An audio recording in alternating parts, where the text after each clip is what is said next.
Friends, स्वागत है आप सभी का मेरे इस चैनल पर। अब हम नया टॉपिक शुरू करने जा रहे हैं, public policy.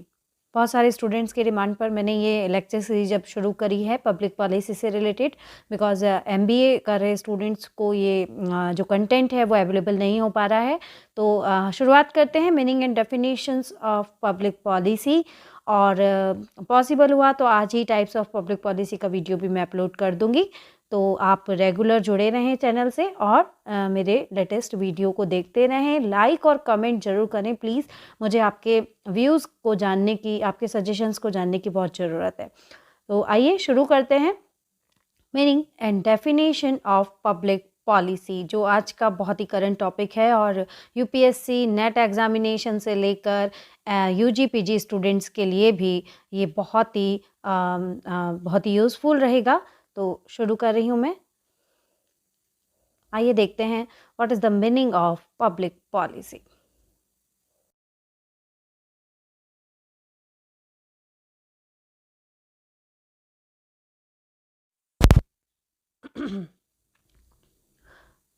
Meaning of policy, हम सबसे पहले देखेंगे पॉलिसी क्या होता है। हाँ, क्योंकि ये जो शब्द है पॉलिसी, ये जनरली हम अपनी लैंग्वेज में, डेली लैंग्वेज में यूज़ करते हैं, लेकिन पॉलिसी को अगर डिफ़ाइन करना हो, अगर आपको आंसर राइटिंग करना हो तो आप कैसे लिखेंगे इसका डेफिनेशन। यहाँ एक डेफिनेशन मैंने डिज़ाइन किया है, आप चाहें तो अपने अकॉर्डिंग उसे रीडिज़ाइन भी कर सकते हैं। Policy is a set of principles of action adopted और proposed by गवर्नमेंट और बिजनेस ऑर्गेनाइजेशन। देखिए, अगर बात पब्लिक पॉलिसी की जाए तो पब्लिक पॉलिसीज़ तो गवर्नमेंट ऑर्गेनाइजेशन ही डेवलप करते हैं, लेकिन हम यहाँ डिफाइन कर रहे हैं पॉलिसी को। तो पॉलिसी जो है वो पब्लिक एंड प्राइवेट दोनों तरह की होती है। किसी भी ऑर्गेनाइजेशन को अगर उसे चलाना है, उसे मैनेज करना है, तो आपको पॉलिसी डिज़ाइन करना ही होती है। दुनिया का सबसे छोटा ऑर्गेनाइजेशन फैमिली जो है, जो शायद सबसे पहला और सबसे छोटा ऑर्गेनाइजेशन है, और एक इंसान सबसे पहले अपनी फैमिली से ही रूल्स एंड रेगुलेशन सीखता है, बाउंडेशन सीखता है। तो वो भी एक फैमिली को भी अच्छे से मैनेज करने के लिए रूल्स एंड रेगुलेशंस होना बहुत ज़रूरी है। तो एक छोटे से छोटे ऑर्गेनाइजेशन में भी और एक बड़े से बड़े देश में भी पॉलिसी बहुत इम्पोर्टेंस रखती है। विदाउट पॉलिसी मैनेजमेंट पॉसिबल ही नहीं है। पॉलिसी को अगर डिफाइन कर रहे हैं हम, सेट ऑफ प्रिंसिपल, सिद्धांतों का समूह, एक्शंस जिन्हें कि एक्शन में लिया जाना है, अडॉप्ट किया जाना है यानी कि अपनाया जाना है, और प्रपोज्ड है या वो आने वाले टाइम में फ्यूचर में आने वाला है। इसे गवर्नमेंट और बिजनेस दोनों तरह के ऑर्गेनाइजेशन डेवलप करते हैं।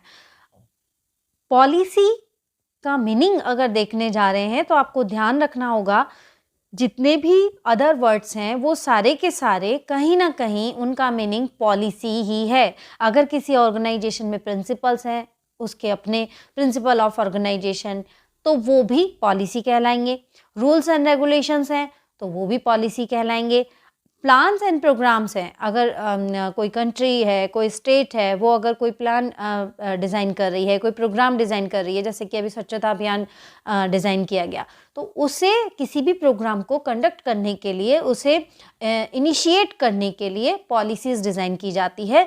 और पॉलिसी हमेशा जिस प्रोग्राम के लिए डिज़ाइन की जानी है, उस प्रोग्राम को जिस स्टेट में, जिस एरिया में उसे लॉन्च करना है, इनिशिएट करना है, उसके अकॉर्डिंग भी डिज़ाइन की जाती है। इसलिए अल्टरनेटिव पॉलिसीज़ होती हैं, हर एरिया वाइज, हर पब्लिक वाइज अलग अलग तरह से उस प्रोग्राम को लॉन्च किया जाता है अलग अलग टाइम पर। आइए अब हम जल्दी से डेफिनेशंस देख लेते हैं। दो बहुत ही फेमस डेफिनेशन है। थॉमस आर डे, जो कि पब्लिक पॉलिसी के बहुत ही फेमस राइटर हैं, और इनकी बुक शायद आप बहुत पहले से जानते होंगे, अंडरस्टैंडिंग पब्लिक पॉलिसी, जो कि 2004 में पब्लिश हुई थी। देखिए स्टूडेंट्स, जब भी आप कभी भी किसी की डेफिनेशन लिखें आंसर राइटिंग में, तो आप उनका रेफरेंस ज़रूर दें, उनकी बुक का नाम ज़रूर लिखें। ये मैंने आपको ट्रिक बताया था, अगर आप ऐसा करते हैं तो आपको मार्क्स बहुत अच्छे मिलते हैं। इनकी डेफिनेशन क्या है? बहुत ही स्वीट एंड सिंपल डेफिनेशन है। Public policy is whatever government choose to do और नोट टू डू। गवर्नमेंट जो भी करना चाहती है या नहीं करना चाहती है, वही पब्लिक पॉलिसी है। गवर्नमेंट अपने प्रिंसिपल्स में, अपने रूल्स एंड रेगुलेशंस में, अपने प्लान प्रोग्राम्स में, अपने एजेंडा में हमेशा बताती है कि वो क्या करना चाह रही है और क्या नहीं करेगी। वो सारी की सारी चीज़ें पॉलिसी कहलाती है according to Thomas R Dye. Then एक और डेफिनेशन है वाइड्रॉड, येजरेकर ड्रॉड इनका पूरा नाम है, और इनकी बुक थी पब्लिक पॉलिसी मेकिंग री एग्जामिन 1974 में पब्लिश हुई थी। मुझे पर्सनली इनकी डेफिनेशन बहुत अच्छी लगती है, और अगर आप इससे भी याद करना चाहें तो वन लाइन में भी कर सकते हैं, और आप चाहें तो पूरी डेफिनेशन भी याद कर सकते हैं। Public policy as a dynamic process, सबसे पहले वो कह रहे हैं ये एक डायनामिक प्रोसेस है। डायनामिक तो होगा ही, बिकॉज पॉलिसी मेकिंग कभी भी खत्म नहीं हो सकता। Then which decides major guidelines for action directed at the future. देखिए, मेजर गाइडलाइंस बताती है पॉलिसी, और वो एक्शंस जो कि फ्यूचर में डायरेक्टेड किए जाने हैं उन्हें डिफाइन करती है। मेनली बाय गवर्नमेंटल ऑर्गन्स, यहाँ वो स्पेसिफिकली मेंशन कर रहे हैं कि बात पब्लिक पॉलिसी की होगी तो गवर्नमेंट ऑर्गन्स जिसे डिज़ाइन कर रहे हैं वही पॉलिसी पब्लिक पॉलिसी कहलाएगी। These guidelines policies formally aim at achieving what is in the public interest by the best possible means. ये जो लाइन है इसका बेस्ट मीनिंग आपको रैशनलिस्टिक मॉडल में समझ में आएगा, जब अभी आगे मैं वो मॉडल आपको समझाऊंगी। बेस्ट पॉसिबल मीन्स, किसी भी स्टेट के लिए, किसी भी कंट्री के लिए कुछ मीन्स होते हैं, कुछ रिसोर्सेज होते हैं, उन्हीं रिसोर्सेज को ध्यान में रखते हुए पब्लिक इंटरेस्ट को फुलफिल करना होता है। यही गवर्नमेंट का काम है कि वो वेलफेयर भी करे, वो पब्लिक इंटरेस्ट को भी देखे, लेकिन जो रिसोर्सेज उसके पास अवेलेबल है उन्हीं को मद्देनजर रखते हुए पॉलिसी डिज़ाइन करे, प्रोग्राम डिज़ाइन करे और आगे बढ़े, डेवलपमेंट करे।